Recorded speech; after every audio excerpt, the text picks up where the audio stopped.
مومن کے سامنے غربت کا مسئلہ نہیں ہے، مومن کے سامنے بھوک کا مسئلہ نہیں ہے، مومن کے سامنے بیماری کا مسئلہ نہیں ہے، مومن کے سامنے مسئلہ یہ ہے اللہ مجھ سے راضی رہے۔ اس کی نظر اللہ کی رضا پر ہوتی ہے، اللہ کی خوشنودی پر ہوتی ہے۔ میرے بھائی، ہم سب کے استاد محترم حضرت مولانا عبداللہ حسنی صاحب رحمت اللہ علیہ بہت اپنے وقت کے زندہ ولی تھے۔ میرے بھائی، ان کی علالت یہاں تک پہنچی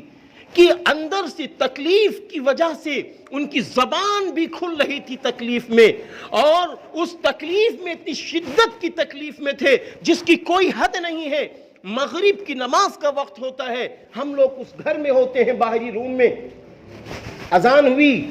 اذان کے بعد حضرت نے فرمایا چلو بھائی جماعت شروع کرو۔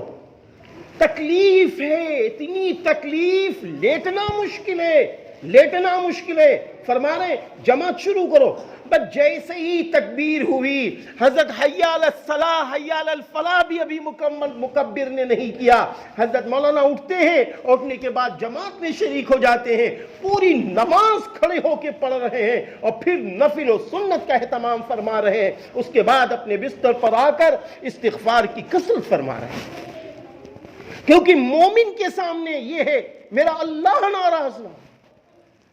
مومن حالات سے نہیں گھبراتا، مومن کے سامنے یہ نہیں ہے کہ یہ دنیا کا کیا ہوگا۔ دنیا،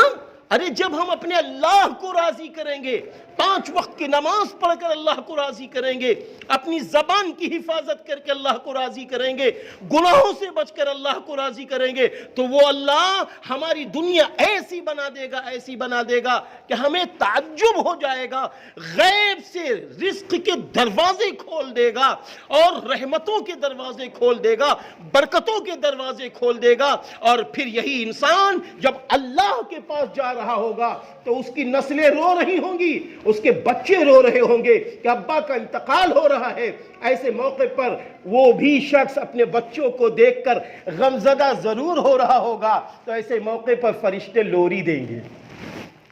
ان الذین قالوا ربنا اللہ ثم استقاموا